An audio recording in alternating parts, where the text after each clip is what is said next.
Okay. I don't know the exact time frame. Um, I don't remember. I remember events, but not. I don't remember the dates. So, so I'm just giving you a general uh, part of it. It all started in the early 21st century.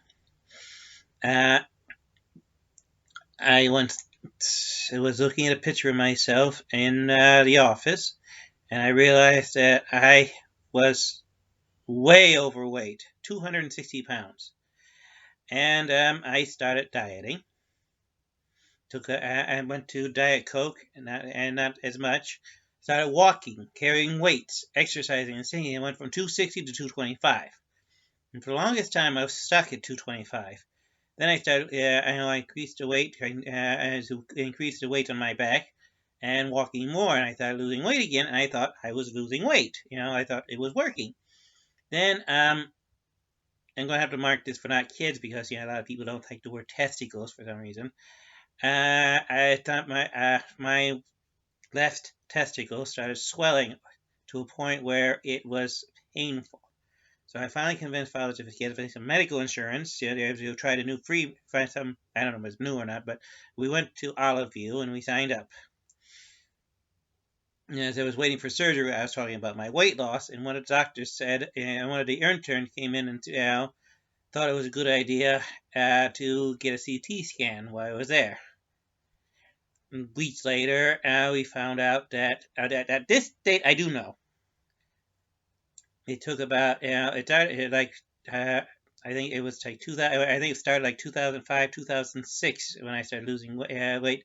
And 2012 is when, and the testicles started growing. It took about a couple of years to get into painful. And I didn't have any medical insurance. And father, for a while, thought I was just a hernia.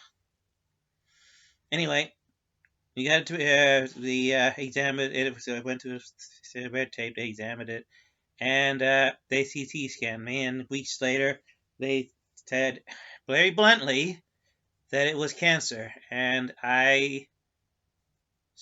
well, I wouldn't say freaked.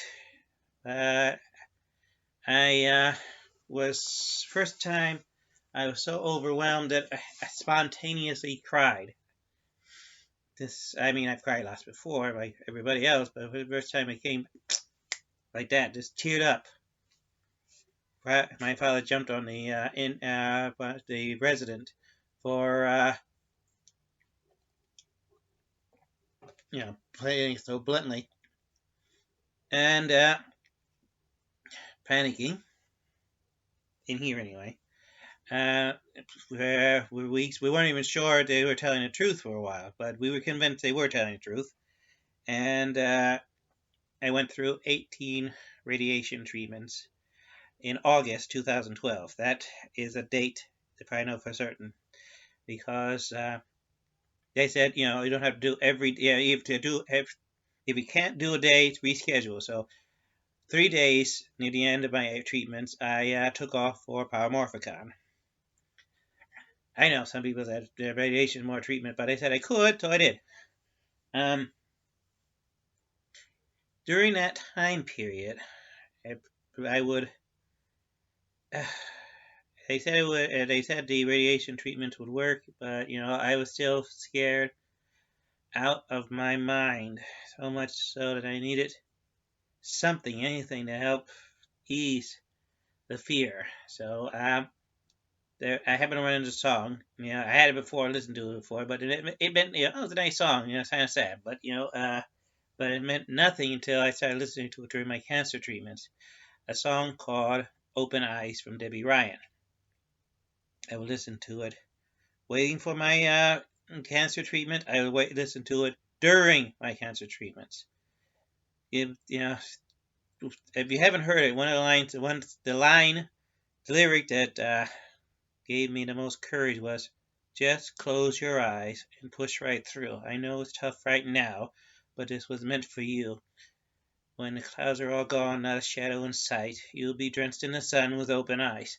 I don't know. It's maybe silly to you, but for some reason that spoke to me in ways during my situation that I never thought possible. and I was able to face this and go through all 18 radiation treatments. Oh yeah, the testicle was removed before, while they were waiting for the test results of the CT scan.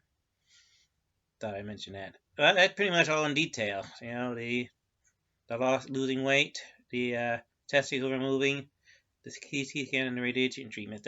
That's. If you have any other questions, just bring them in the comments. And if I forgot any, if you want to know anything about what else happened during that time, that I'm not able to think about right this second, just write your questions in the comments, and I will answer them to the best of my ability. Now, it's how I was feeling and whatnot. Anyway, I got a chance to meet Debbie Ryan and thank her for the song, but that's a different story.